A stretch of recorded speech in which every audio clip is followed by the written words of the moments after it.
They sent an ultimatum, so we sent the mirrors. Admiral Eva Rostova stood on the command deck of the fleet carrier Defiant Ledger, her knuckles white where she gripped the command rail. Before her, the main holographic display showed the Xylos blockade, a brutalist arrangement of 74 warships forming a cage around the beleaguered convoy below. The colony ships, designated Convoy 7, were little more than civilian haulers, their hulls gleaming, with the desperate hope of 20 million souls fleeing a dying star. The Xylos hegemony, however, saw only trespassers. Their ultimatum was as simple as it was absolute: abandon the convoy to its fate, or the fleet would be annihilated alongside it. A crimson timer in the corner of the display pulsed stark and unforgiving. 2 hours, 59 minutes, 41 seconds. Fleetmind Rostova said, her voice a low anchor in the tense quiet of the bridge run the latest intercept probability on their forward pickets. A calm, synthesized voice responded, its avatar a shimmering lattice of light beside her chair. Admiral probability of kinetic intercept remains at 98% against any conventional breakout. Their doctrine is rigid, their formation predictable. They expect a brute force charge. Rostova's gaze didn't waver from the display. Good. Let them expect what they know. She turned to her tactical officer, Commander Valen, a man whose face seemed permanently etched with the strain of 1,000 simulations. Valen confirmed the decoys are spun up and mirroring our primary signatures. Valen's fingers danced over his console, the soft clatter a counterpoint to the low hum of the ship's life support. Signatures matched Admiral. Decoys Alpha through Gamma are hot, ready for launch on your mark. They will read as our Vanguard cruisers. The deck plates beneath their feet vibrated faintly, a constant reminder of the fusion heart beating deep within the ship. Rostova nodded, a curt, decisive motion. She felt the weight of the hegemony's doctrine, a philosophy that valued territory over lives, that saw mercy as a strategic flaw. Her orders were clear, not from high command, but from a deeper, more fundamental place. We do not break. We reflect. On a lower deck, a young girl named Elara pressed her face against the thick viewport of the civilian transport Star Wanderer. She traced the distant, menacing shapes of the Xylos ships with a small finger. Her mother, holding a nutrient paste packet, knelt beside her. "They're just waiting," the woman whispered, her voice tight with fear. "Why are they just waiting?" Elara didn't answer, her attention captured by a new set of lights blinking into existence, far beyond the blockade, tiny stars of defiance in the black. Rostova watched those same lights appear on her display. "Launch decoys," she commanded. "Push them forward, standard approach vector. Let's give their sensors something to chew on." The Defiant Ledger gave a slight lurch as the decoy drones were expelled from their launch bays. On the tactical plot, 3 brilliant icons detached from the human fleet's formation and began a slow, deliberate burn toward the Xylos line. The hegemony ships didn't react immediately. They were hunters, patient and arrogant, waiting for the prey to make a fatal mistake. Rostova knew their playbook by heart. It was a manual written in blood and fear. Their strength is their blindness. "They're pinging the decoys," Valen reported, his tone clipped. "Active sensor sweeps, heavy focus. They're taking the bait." The fleet mind's lattice avatar shimmered. "Analysis complete, Admiral. The Xylos fleet is reallocating 70% of its targeting resources to the decoy squadron. Their command ship is hailing us again." Rostova ignored the incoming signal.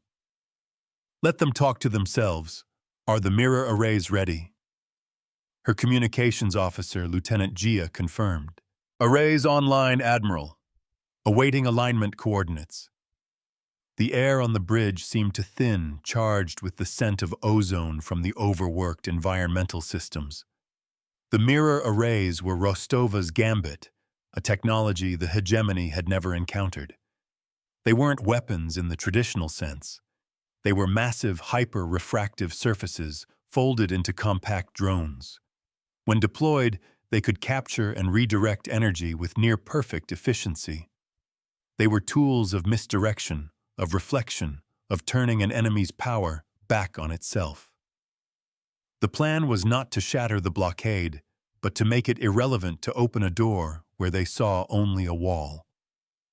Rostova felt a familiar knot in her stomach, the cold calculus of command. So much depended on the hegemony's rigid adherence to its own rules. "We will hold the line with light. Their lead ships are adjusting vector moving to intercept the decoys," Valen said, a hint of excitement in his voice. "They're committing." Rostova allowed herself a small grim smile, just as the simulation predicted. The fleet mind added, "The hegemony's tactical response aligns with their known doctrine of overwhelming force against perceived primary threats. They have not considered the possibility of a secondary non-aggressive vector. The AI's logic was flawless, but it couldn't account for the tremor in Rostova's hand as she gripped the rail. It was one thing to see it in a simulation, another to bet 20 million lives on it. A low, resonant alarm began to sound. "Admiral, the decoys have reached the engagement threshold," Valen warned. "Xylos ships are arming main cannons." On the main display, brilliant flashes of light erupted as the hegemony warships opened fire. The decoy drones designed for exactly this moment vaporized in silent, spectacular bursts of energy, their brief existence a perfectly executed feint. For a few critical seconds, the Xylos fleet's sensors would be blinded by the flare of their own weapons. It was the window they needed. Now Gia Rostova commanded, her voice cutting through the tension. "Deploy the mirrors, all of them.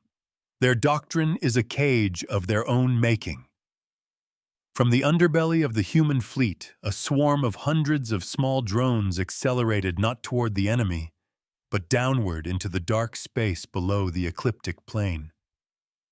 They moved in perfect synchronized silence, their stealth systems absorbing the desperate pings from the Xylos sensors. Each drone unfolded into a vast hexagonal mirror, catching the faint light of the distant star. They formed a shimmering miles-wide lattice, a ghost road appearing from nowhere. This was the true path hidden in plain sight. "Mirror lattice is active," Gia confirmed, her console glowing with telemetry data. "We have a stable corridor. Convoy 7 is acknowledging the new vector."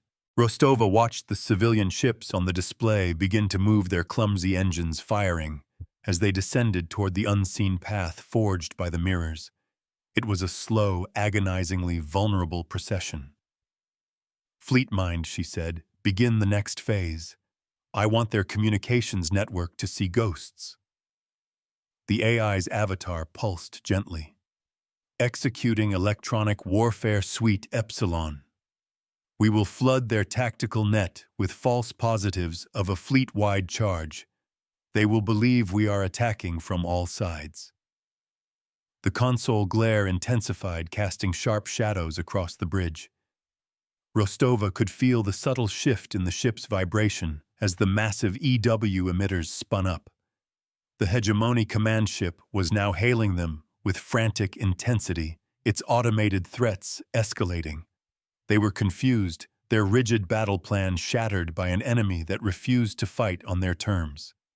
The decoys were gone, but their tactical net was screaming that a full human assault was imminent. Their commanders, blinded by doctrine, were seeing what they expected to see, not what was actually there. "We teach by opening doors they believe are walls." Commander Valen pointed to a section of the tactical display.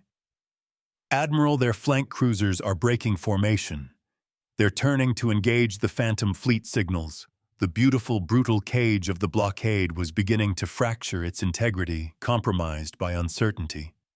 The Xylos were reacting to ghosts, firing at echoes, while 20 million people slipped quietly through a hallway of mirrors beneath their feet. The timer on the screen read 1 hour, 45 minutes, 22 seconds. It was no longer a countdown to destruction, but a countdown to escape.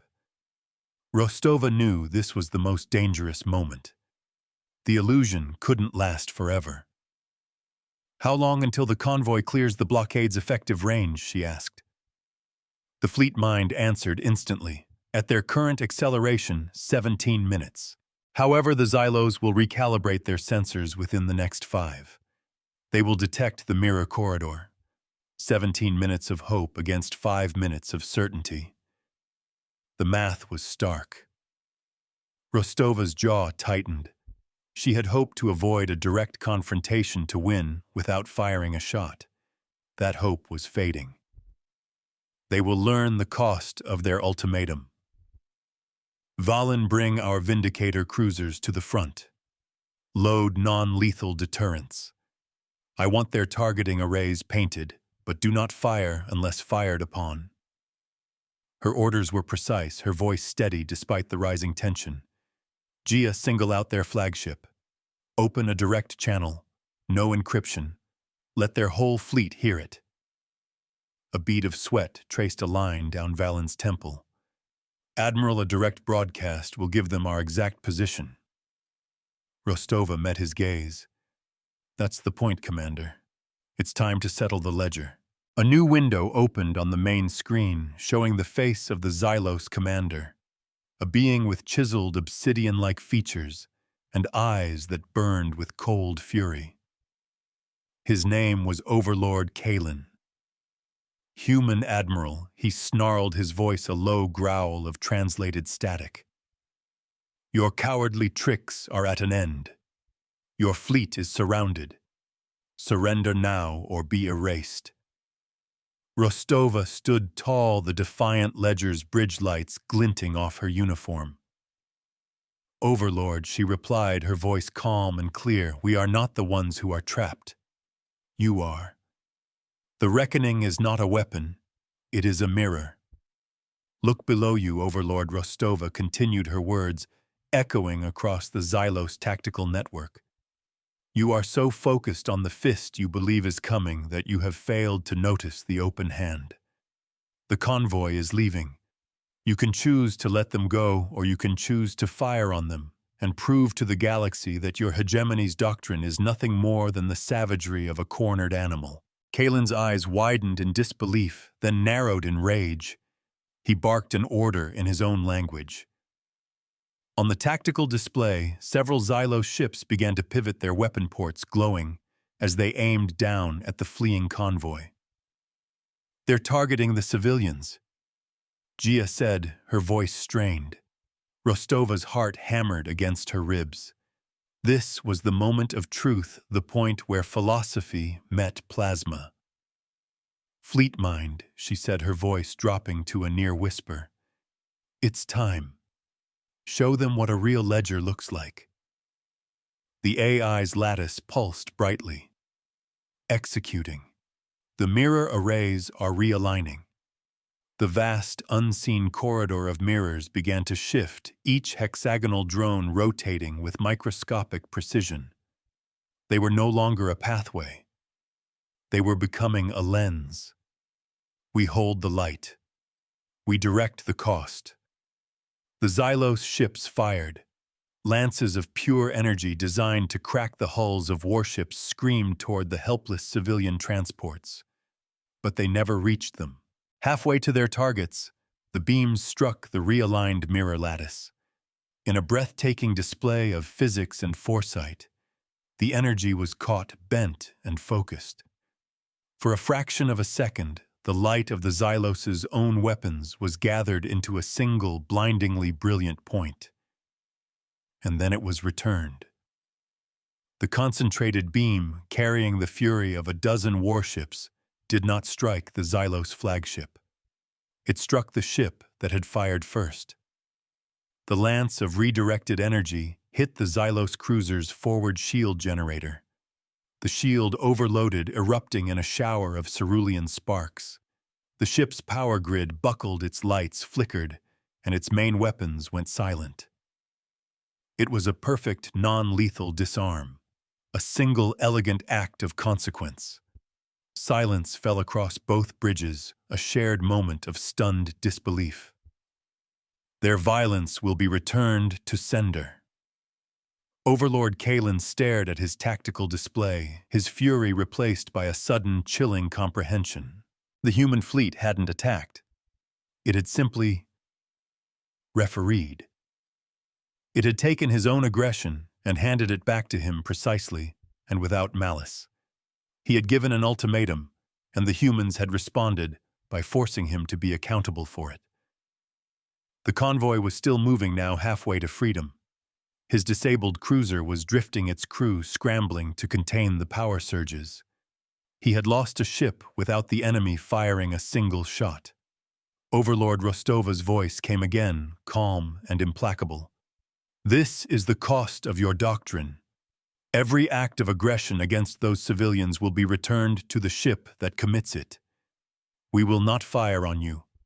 We will simply enforce the balance.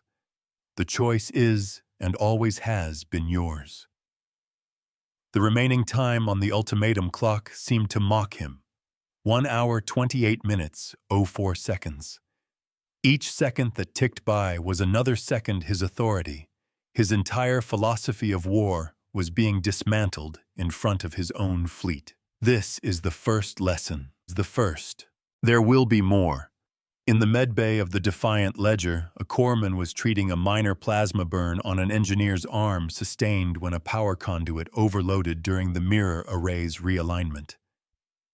Felt like the whole ship jumped, the engineer grumbled, wincing. The corpsman applied a cooling biotic gel.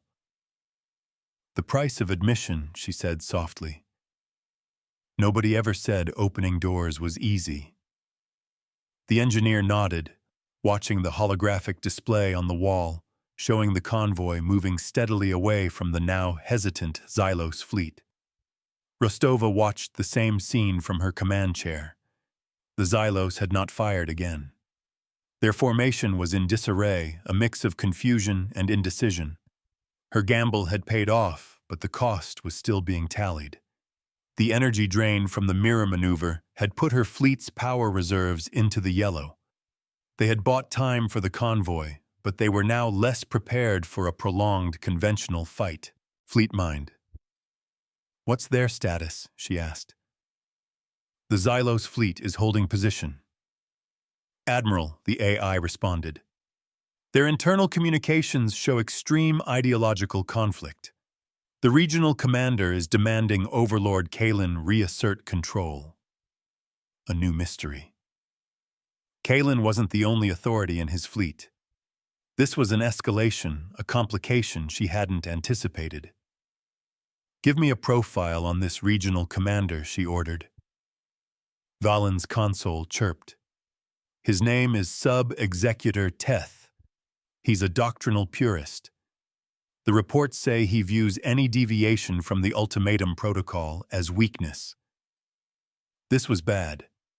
Kalen might have been shocked into hesitation, but Teth would see this as a reason to double down to prove the doctrine's strength through sheer brutality.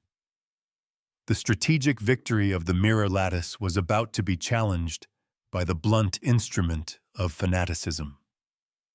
Brace for the echo of their pride. Sub-Executor Teth is seizing tactical command of the rear guard. The fleet mind announced its synthesized voice devoid of emotion. He is signaling his intention to bypass Overlord Kalen's authority and engage the convoy directly. On the display, a wing of 5 Xylos destroyers detached from the main blockade and began a hard burn not towards Rostova's fleet, but on a long, looping trajectory designed to intercept the civilian ships far beyond the range of the mirror lattice. The game had changed. This was no longer about breaking a static line. It was about stopping a determined hunter.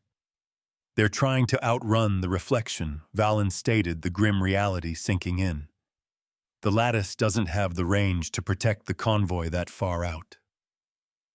Rostova's mind raced calculating vectors and fuel budgets. The Vindicator cruisers were fast, but the Xylos destroyers had a head start. The heat shimmer from the Ledger's overworked engines was a tangible presence on the bridge, now a reminder of their own physical limits. Her earlier choice to avoid a fight had now forced her into a chase she was not guaranteed to win. The Ledger demands we protect those we free. Fleet-mind Rostova said, her voice sharp and decisive. Calculate the optimal intercept course for our Vindicator squadron, and find me a weakness in Teth's formation. Doctrine is his strength. Make it his prison. The AI's avatar flared, calculating. Sub-Executor Teth's profile suggests a rigid adherence to the hammer and anvil pursuit tactic. He will expect to pin the convoy against a gravity well or asteroid field. The nearest such feature is the Azure Nebula 45 minutes ahead of the convoy's current position. The trap was already set. Teth wasn't just chasing, he was herding. Then we will change the shape of the anvil, Rostova declared. Gia, get me a channel to the convoy lead. Tell them to prepare for a hard burn on my signal. Valen, arm the Vindicators with stasis web torpedoes. I don't want to destroy Teth's ships. I want to put them in timeout. She stood up, the weariness of the last few hours falling away, replaced by a cold, righteous resolve. The first lesson was about consequences. This next one would be about control. She would not just counter Teth's move. She would dismantle it. We will teach them that a cage has two sides. On the bridge of the Star Wanderer, the convoy captain received the message from the defiant Ledger. He looked at the faces of his crew, their expressions a mixture of terror and hope. He thought of the 20 million souls sleeping, eating, and praying in the decks below him. He had placed his faith in Admiral Rostova once. He would do it again. Acknowledge the signal, he ordered. Prepare the engines for a full-power burn. May the ancestors watch over us.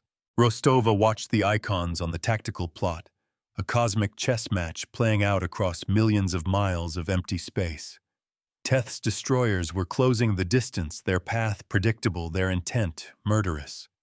The Azure Nebula loomed on the display, a swirling cloud of interstellar dust and gas that would blind sensors and make escape impossible.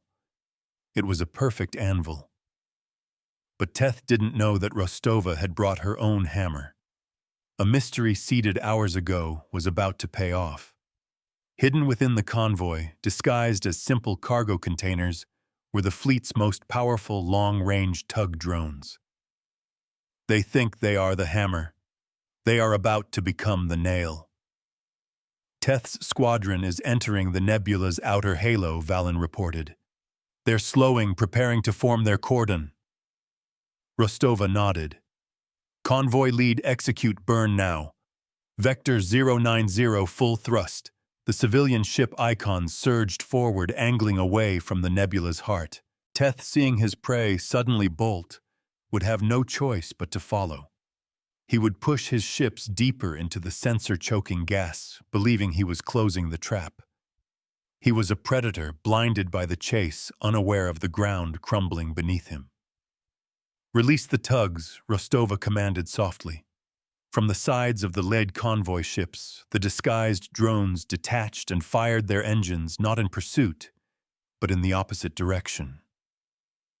They carried massive gravity projectors, technology designed for moving asteroids, not for combat. Plunging into the densest part of the nebula, they activated. Their powerful localized gravitational fields began to pull on the thick interstellar dust, compressing it, shaping it. They were not creating a weapon. They were creating a wall made of their own battlefield. Sub-Executor Teth watched his tactical display in frustration. The fleeing humans were faster than anticipated, and this nebula was thicker than the charts had indicated. His sensors were a mess of static and ghost signals. Still, his destroyers were gaining. He held to his doctrine. Pin them, crush them, and the insolent Admiral Rostova would see the price of her defiance. He barked orders to his weapons officer to lock onto the largest transport. Victory was moments away. Suddenly, his ship lurched violently. Alarms blared across his bridge. "Report," he roared. His helmsman fought with the controls. "Sub-executor, we're caught in a gravity distortion. It's not natural. The nebula. It's condensing around us." On his main viewer, the swirling blue and purple gases were no longer ethereal. They were coalescing into a dense, impassable barrier, a solid wall of matter where empty space had been seconds before. His ships were trapped, their engines straining against a gravitational prison. Their anvil just became their tomb. "Stasis webs away," Valen announced, a grim satisfaction in his voice. The Vindicator cruisers, having taken a different, clearer path, had arrived. They fired their torpedoes, which easily found the struggling, trapped Xylos destroyers. The webs deployed, enveloping the ships in fields of temporal energy that didn't destroy them, but simply held them in place, frozen in time. Teth could only watch helpless as the human warships moved past his paralyzed squadron. The convoy, now clear of the nebula, was safe. Rostova opened a channel again, this time broadcasting directly to Teth's paralyzed bridge. "Sub-Executor Teth," she said, her voice echoing in his silent command center. "Your lesson for today is about overreach. You chose to escalate. You chose to hunt those who could not fight back. Now you are caged by the very environment you sought to use as a weapon." The coolant hissed softly on her own bridge, a sound of quiet victory. "We will release you in one standard day. Use that time to reflect on the difference between a doctrine and a dogma." She cut the channel. "The debt is paid, the ledger is balanced. The cost of the second maneuver was tallied.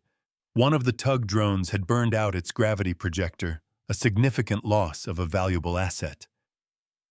2 Vindicator cruisers reported microfractures in their hull plating from the strain of the high-G maneuvers. The crews were exhausted, running on stimulants and sheer will. But they were alive, and the convoy was safe. Rostova allowed herself a moment to breathe, to feel the steady thrum of her ship beneath her feet. They had faced 2 tests, and met them both not with overwhelming force, but with calculated precision. But it wasn't over. Overlord Kalen's main fleet was still there, a wounded but powerful beast. They had witnessed their ultimatum defied, their tactics countered, and their doctrinal purist publicly humiliated.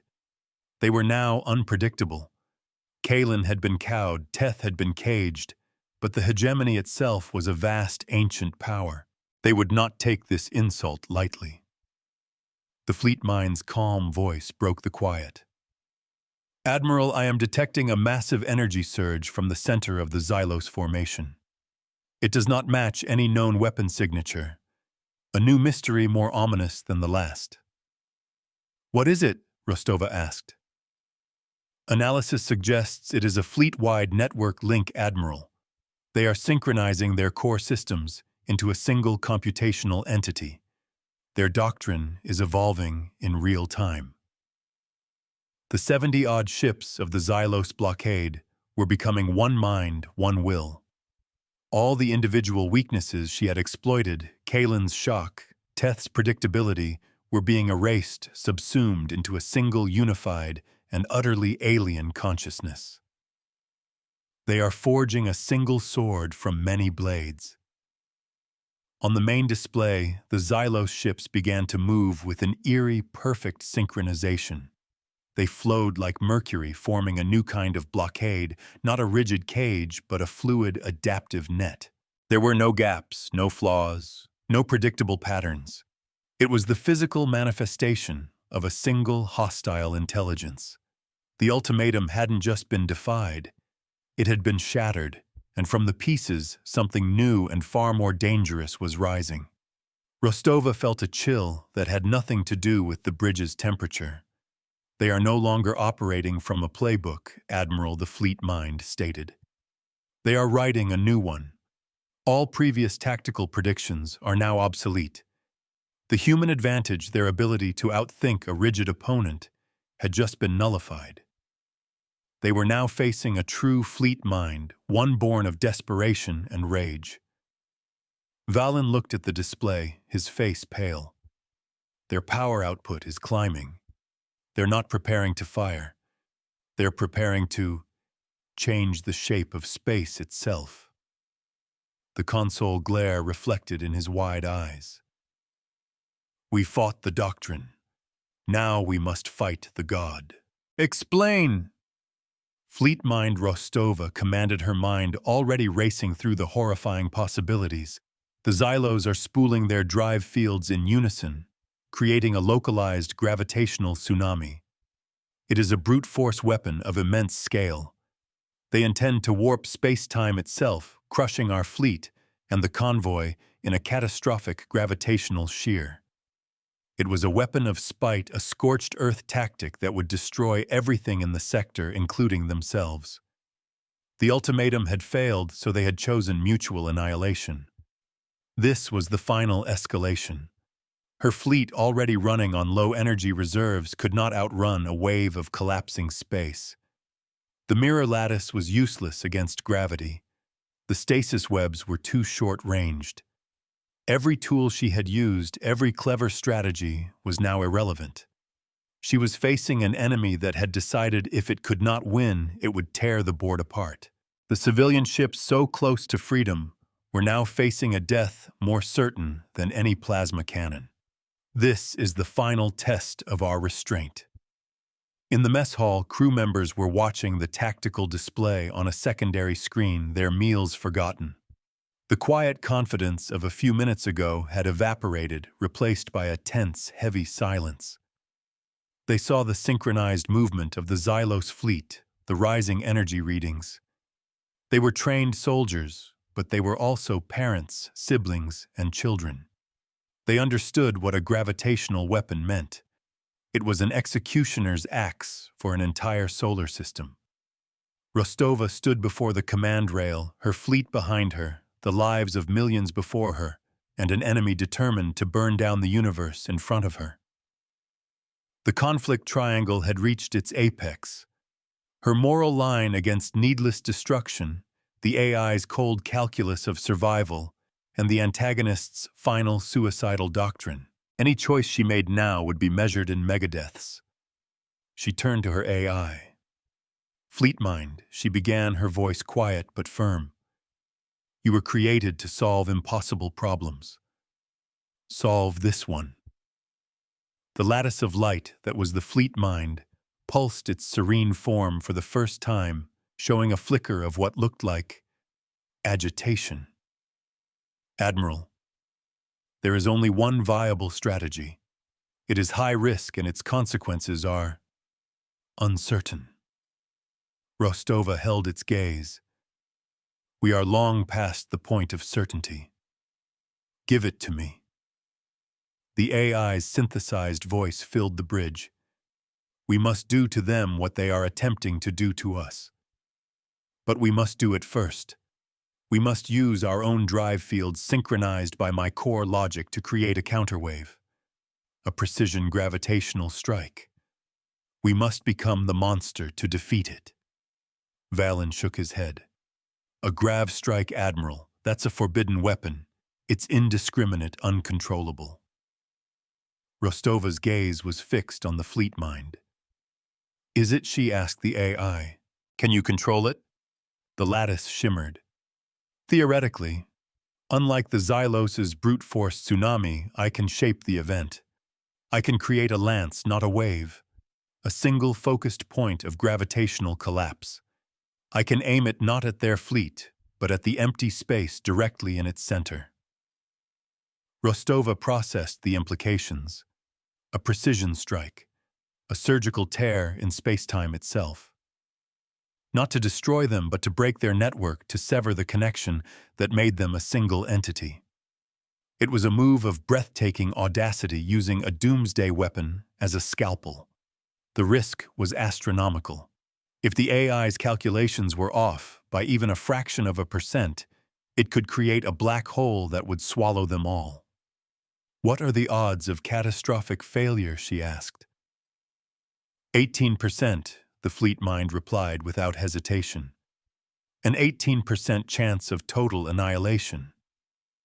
She looked at the faces of her crew on the bridge, at Gia's steady hands, at Valen's worried frown. She thought of the girl in the window of the Star Wanderer. Her own arc from restraint to this moment of terrible righteous decisiveness was complete. She had tried to teach. She had tried to reflect. She had tried to cage. Now she had to cut. This fleet teaches by numbers and remembers by ledgers, never by collars. This was the final entry. The universe will hold its breath for this moment. Do it, Rostova said.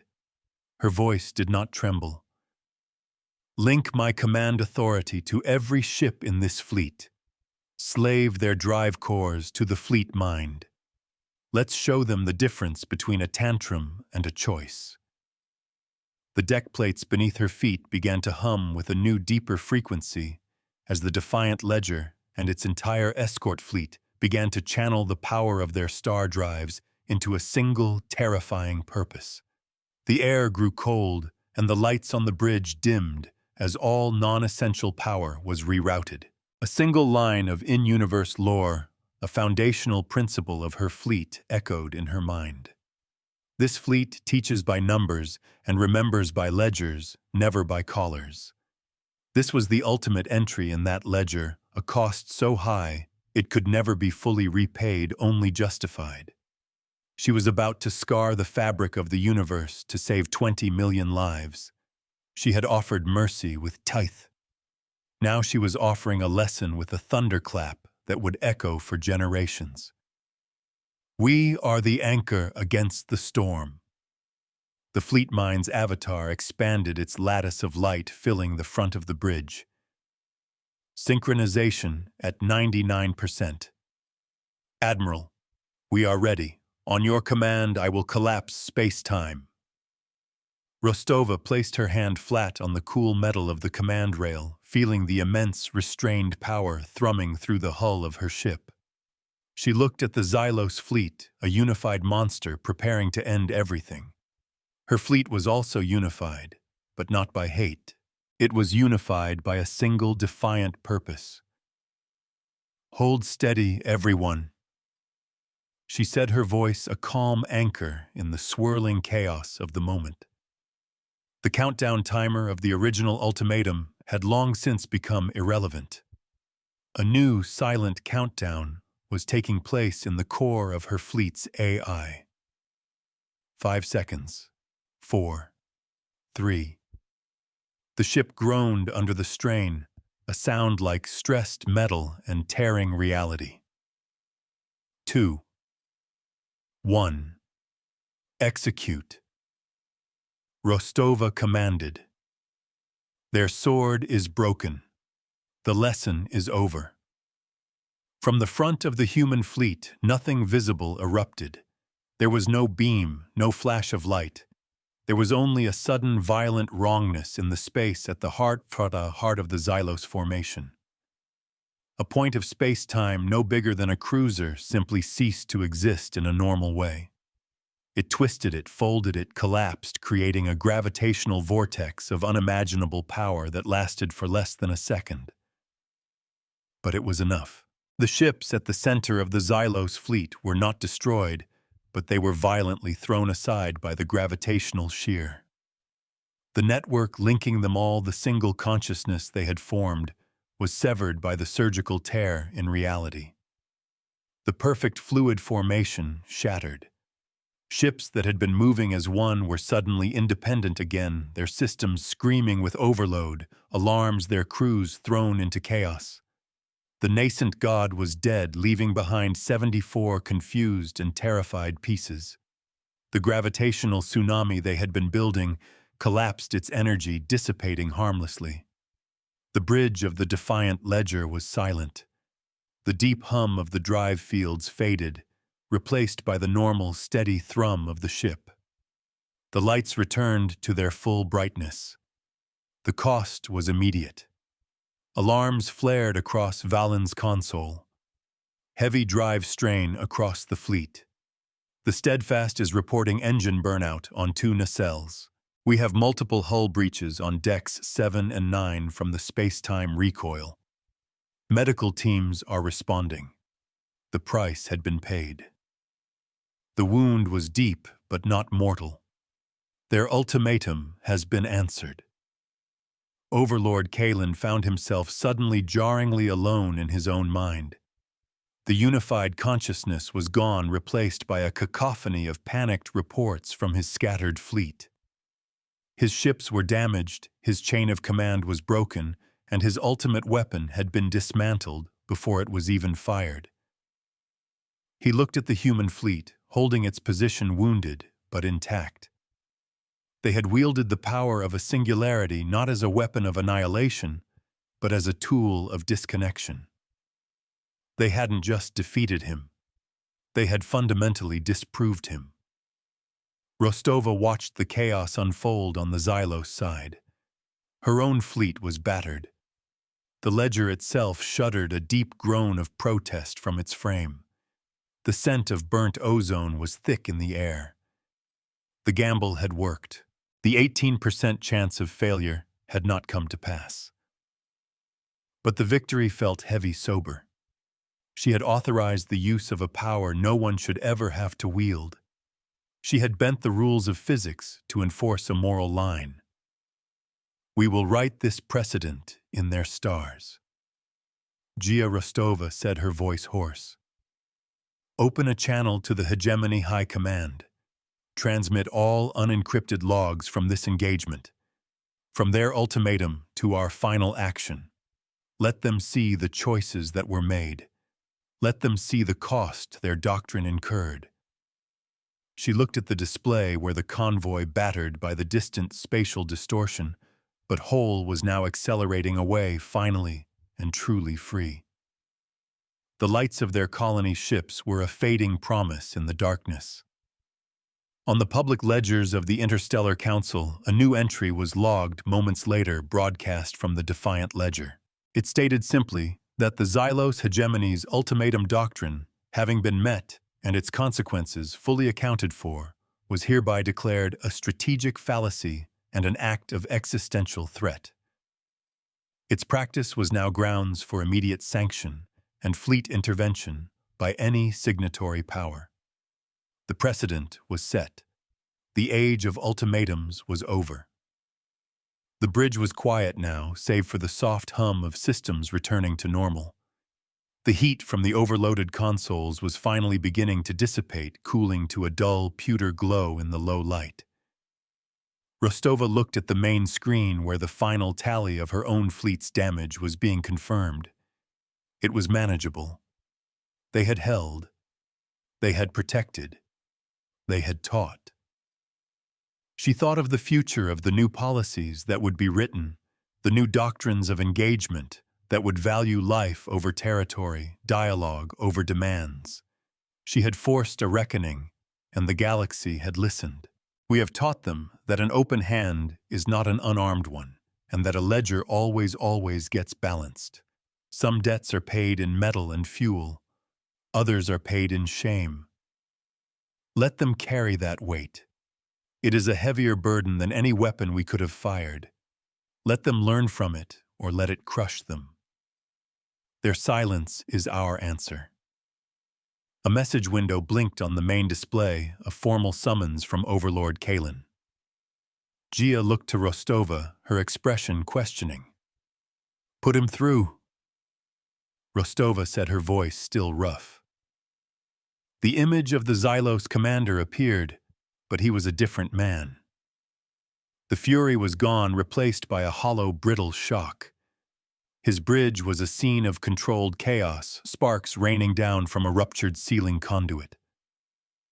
Admiral Rostova Kalen began, his voice strained. You have broken us." He did not say it with hatred, but with a sense of profound, world-altering disbelief. "We did not break you, Overlord," Rostova corrected him gently. "We simply held you to account. Your doctrine was the hammer. We were merely the anvil that refused to shatter. She leaned forward, her hands resting on the console before her. The heat radiating from it was a palpable reminder of the forces they had just unleashed. What happens now is up to you.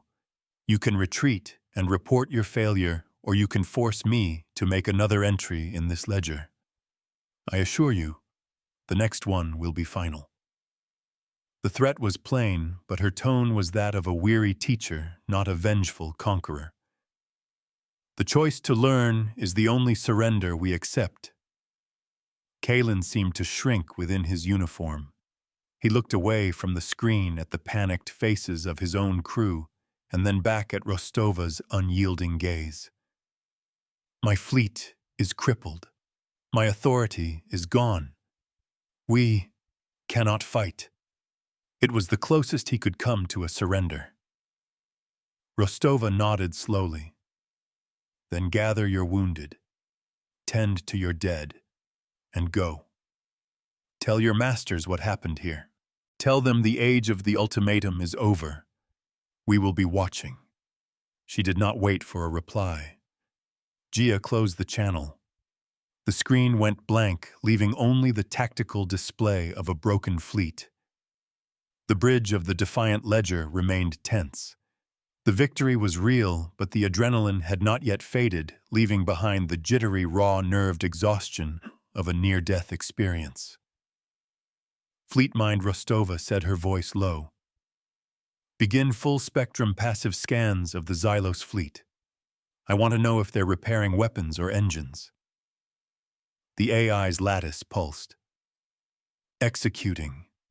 Initial readings suggest their primary focus is life support and drive field stabilization.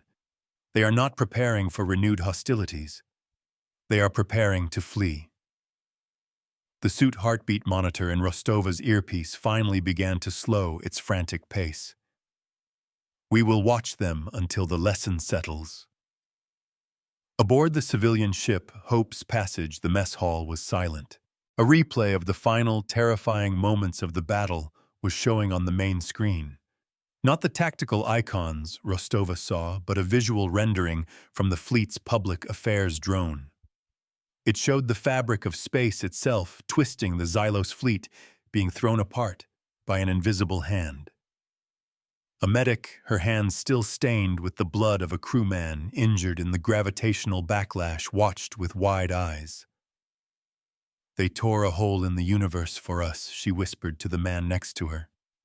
Saints and stars, they tore a hole in the universe. He simply nodded, too overwhelmed to speak. The cost of that action was now being fully tallied on Rostova's bridge. Admiral Valen reported, his voice grim. The Grav Lance maneuver has caused sympathetic stress fractures in the primary support spars of the Vanguard and the Resolute.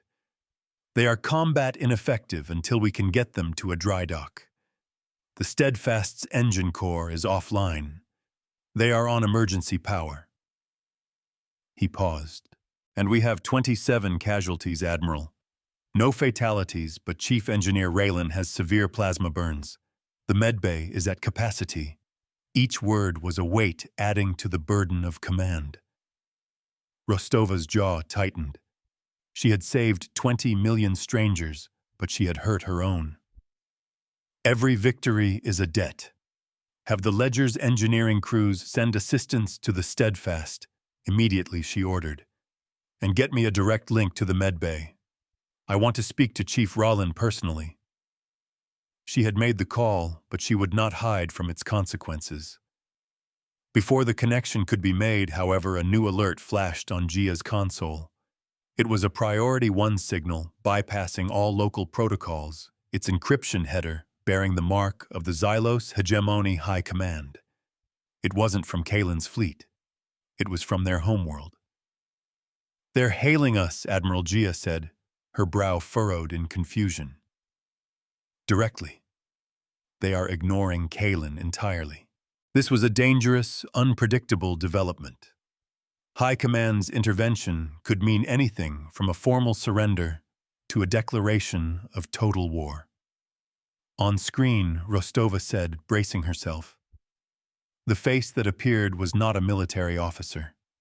It was a civilian, an elder Xylos with serene ancient eyes and robes of deep indigo. He was identified by the data stream as Speaker Malath, the head of the hegemony's civilian council. The true rulers now step from the shadows. Admiral Eva Rostova, the speaker, began, his voice calm and resonant, without the guttural aggression of Kalin's. We have received your report. The logs of your engagement with our fleet have been reviewed. The actions of Overlord Kalin and Sub-Executor Teth were a violation of hegemony law, not doctrine. This was a stunning admission, a complete reversal of everything they had been led to believe. The ultimatum protocol is intended as a tool of last resort to be used only against existential threats. Kalin was overzealous. He has been stripped of his command. Rostova listened, her expression unreadable. This was too easy, too clean. And your ships firing on a civilian convoy speaker? Was that also overzealous? Malath inclined his head. A tragic miscalculation for which the hegemony offers its deepest regrets and its reparations. He gestured to something off-screen.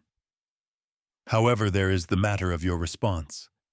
The use of a gravitational lance is a crime against the foundational laws of the Interstellar Compact. It is a weapon of indiscriminate terror. The other shoe had dropped.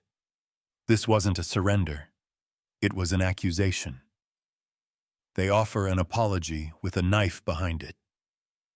My weapon was not indiscriminate. Rostova countered, her voice like ice. It was the most precise and controlled application of force this sector has ever seen. I used a scalpel to remove a cancer. I did not burn down the hospital. Your overlord was prepared to destroy this entire system out of spite. Do not speak to me of terror. The console in front of her flickered, its systems still recovering from the strain. The glare caught the sharp angles of her face, making her look like a statue carved from granite and resolve. Speaker Malath's calm expression didn't waver. Your logs have been edited, Admiral. They show a clear and unprovoked use of a forbidden weapon against a hegemony fleet that was, by your own admission, in disarray.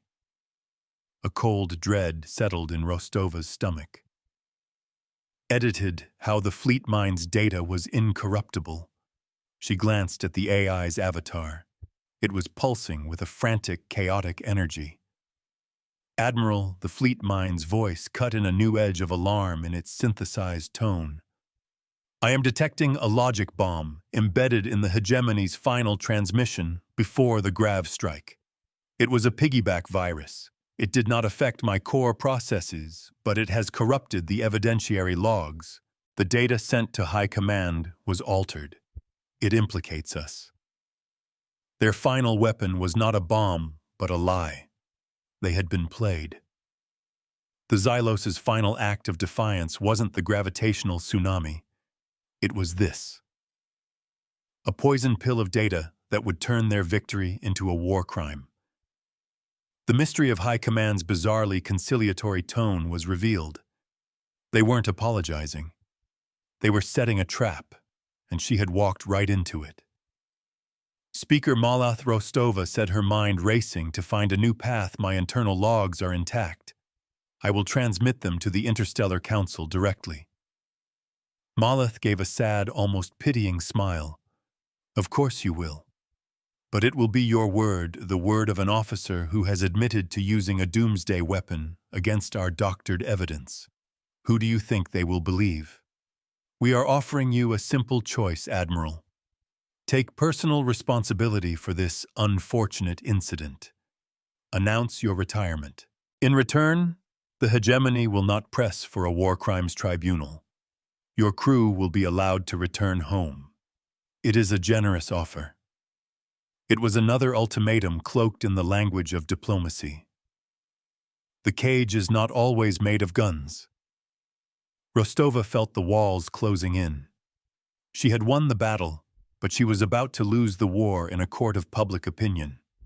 Her crew, her fleet, her entire career were being held hostage.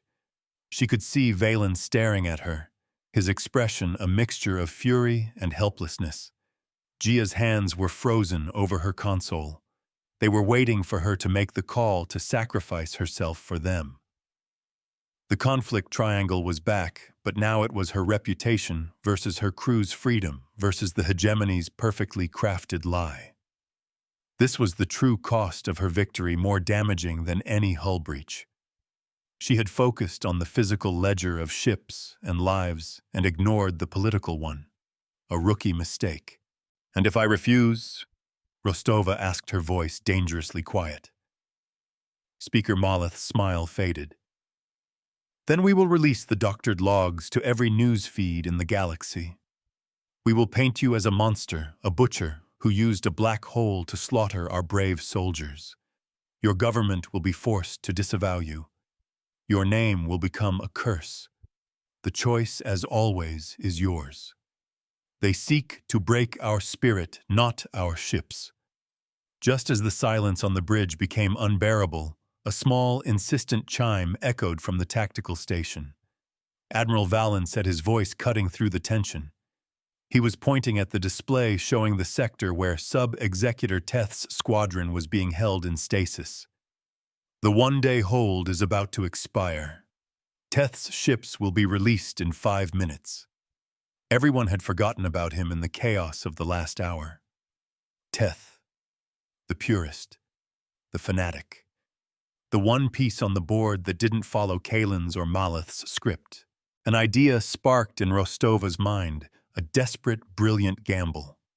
Teth was not a politician. He was a zealot, and zealots were predictable.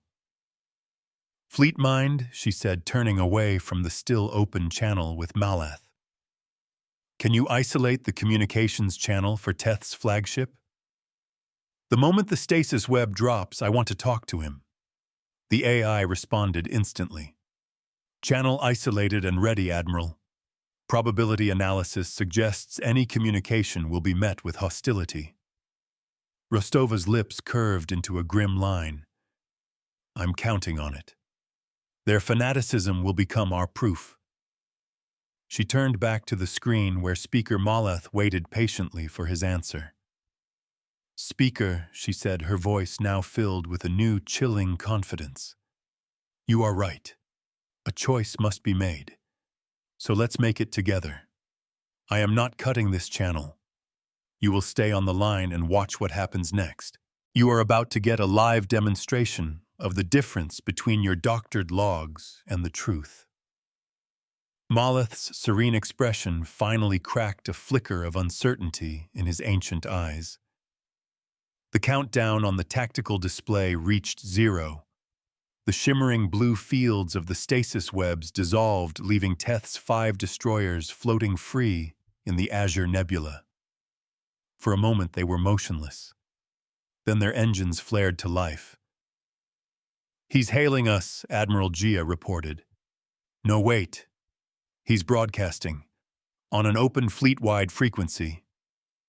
Teth's face appeared on a secondary screen, his features twisted into a mask of pure, unadulterated rage. "Admiral Rostova," he bellowed, his voice raw with hatred. "You thought you could shame us, cage us like animals. The doctrine is absolute. An ultimatum was given. It must be paid in blood. We will let the truth speak for itself." Instead of turning on Rostova's battered fleet, Teth's squadron pivoted. They bypassed the human ships, entirely accelerating on a direct course for the convoy, now on the very edge of sensor range, preparing for their jump to safety. It was a mad, suicidal charge. Teth knew he couldn't win. He was simply trying to fulfill the letter of the original threat to murder as many civilians as he could before he was destroyed. He was a living embodiment of the Xylos doctrine, a monster of their own making. And Speaker Malath was watching the entire thing, his face a mask of horror. This was not part of his clean political solution. This was messy. This was savage. This was the truth. Teth Malath yelled into the channel, "Stand down! By my authority, I order you to stand down." Teth just laughed, a crazed, chilling sound. "Your authority means nothing. The doctrine is the only authority. We are its instruments. We are its righteous fury. Death to the trespassers. Their own monster is now off the leash." Admiral Valen said, his voice urgent. "The convoy is about to enter their jump window, but Teth will reach them before they can fully transition. He will be able to destroy at least 2 of the transports." Rostova's mind was a whirlwind of calculations. Her vindicators were too damaged for a high-speed intercept. The ledger itself was too slow.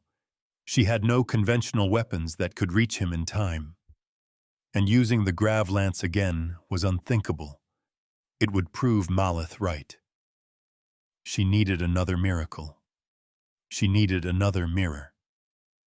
"Fleet mind," she said, her voice a low, intense hum. "Teth is a purist. He believes in overwhelming force. He will be channeling all his power to his forward weapons and engines, correct?" The AI's lattice flared. "That is a 99.7% probability, Admiral. His rear shields will be minimal, his secondary systems drained." Rostova's eyes narrowed. "And his targeting systems will be locked on the convoy, ignoring us completely." An idea born of desperation and a deep understanding of her enemy took shape. She wasn't going to stop Teth. She was going to make him stop himself. "We will turn his sword into a plowshare." Valen, she commanded, target our main tractor beam emitters, not on Teth's ships. Target the largest metallic asteroid in this nebula. Find me a rock the size of a cruiser. Valen's eyes widened as he understood. His fingers flew across his console. "Target acquired, Admiral. It's a nickel-iron chunk massing 3 million tons. Rostova nodded. "Gia, get me a line to the convoy. Tell them to hold their position for 30 seconds. Just 30 seconds. Then jump no matter what." A tremor of fear ran through the bridge. 30 seconds was an eternity. "Fleet mind, on my mark, grab that asteroid and throw it," Rostova ordered. "Not at Teth. Put it directly in front of him. Match his velocity. Create a wall he cannot avoid and cannot destroy in time." The AI processed the insane command. "Calculating the physics is complex, Admiral. The power required will black out this ship for several seconds. But it is possible." Rostova watched Teth's destroyers closing the distance to the helpless convoy. It was now or never.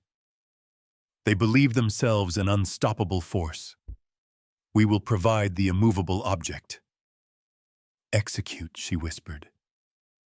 The defiant ledger groaned a deep, soul-shaking sound as every ounce of its remaining power was shunted to the tractor beam projectors. The lights on the bridge died, plunging them into the red glow of emergency lighting. For a heart-stopping moment, the ship was adrift, a dead husk in the void. But outside, a mountain of rock and iron pulled from its ancient orbit was flung through the nebula on a perfect, calculated trajectory. Sub-Executor Teth saw only his targets. The civilian transports loomed in his view screen, fat and helpless. His weapons were glowing seconds from firing. He was screaming his devotion to the doctrine when a shadow fell over his bridge. His pilot yelled a warning. Teth looked up just in time to see a mountain blotting out the stars. It wasn't falling toward him. It was simply there, a sudden impossible wall in the middle of empty space, moving at the exact same speed as his own ship. He had no time to turn, no time to brake.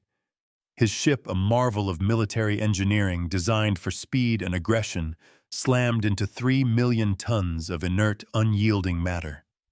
The impact was not an explosion. It was a crumpling, a sickening crunch of metal and doctrine meeting a reality they could not override. Teth's flagship was obliterated. The 4 other destroyers, flying in close formation, met the same fate one after another, a chain reaction of self-destruction against an obstacle that had no malice, no intent. It was simply in the way. The universe does not care for doctrine. The lights on the Ledger's bridge flickered back to life. The ship shuddered as its systems rebooted.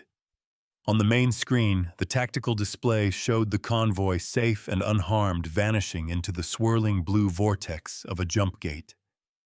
Where Teth's squadron had been, there was now only a new expanding field of debris glittering around a silent, tumbling asteroid. Rostova stood in the center of her bridge, her knuckles white on the command rail, the scent of her ship's own strained power filling her lungs. She turned her head slowly to look at the other screen where Speaker Malath was staring, his mouth agape, his serene composure utterly shattered. He had just watched live and undeniable a perfect demonstration of his hegemony's vaunted doctrine. He had seen its ultimate expression, a suicidal charge to murder civilians foiled not by a superweapon, but by a rock. The doctored logs were now useless. The truth had been broadcast for all to see. The ledger is now written for all to see. Speaker Malath Rostova said, her voice weary but firm. The demonstration is over. Your purists have been purged. Your lie has been exposed. Overlord Kalen's fleet is still here. I suggest you give him an order. A real one this time. Malath looked at her, and for the first time she saw fear in his eyes. He stammered something in his own language to an aide off-screen, then turned back to her. Admiral, you have my word. It is over. He didn't just mean the battle. He meant the entire philosophy. The channel closed. A few minutes later, Kalen's fleet, what was left of it, began to turn their engines, firing in a slow, mournful retreat. They left behind the wreckage of Teth's squadron, a silent monument to a dead idea. The bridge of the defiant ledger was quiet. The tension finally broke, replaced by a wave of profound, bone-deep relief. Valen was slumped in his chair, head in his hands. Gia was leaning back, a single tear tracing a path down her cheek. They had done it. They had survived. Their retreat is the proof of the lesson. The weeks that followed were a blur of repairs reports and diplomatic negotiations. The hegemony, disgraced and exposed, agreed to every term. Reparations were paid to the convoy. The ultimatum doctrine was publicly and permanently rescinded from their military code. The change logged in the great public charter of the Interstellar Council. Speaker Malath was forced to resign, his political maneuvering revealed. Rostova's name, far from becoming a curse, became a byword for a new kind of strength, measured, intelligent, and fiercely protective of civilian life. The defiant ledger, scarred and patched, finally made its way back to port. As it drifted into its orbital berth, the public comms channels were flooded with messages of thanks from the 20 million souls of Convoy 7, now safely arrived at their new home. Rostova stood on the bridge one last time, looking out at the star-dusted blackness. Her fleet was safe. Her crew was healing. The ledger was balanced. The mirror she had held up to the Xylos had shown them a reflection so ugly they had no choice but to turn away. The lights of the orbital station glinted off the ledger's hull, illuminating the fresh scars in the metal. The public tally of the Xylos sanctions confirmed their compliance on a nearby monitor.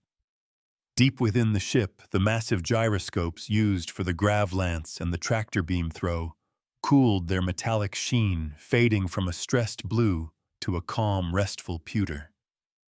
Rostova thought about the fine line between being a shield and being a sword, and the terrible wisdom required to know which to be and when. She had been forced to become both, and the weight of that knowledge would stay with her forever. We gave them an ultimatum of our own in the end, not of surrender or death, but of reflection. We demanded they look at what they had become, and we gave them the choice to change. True power isn't forcing your will upon the universe. It is showing the universe a better way to be, and having the strength to protect that vision when it is challenged. We did not win by breaking them. We won by showing them how to be whole. A new precedent is the only true victory.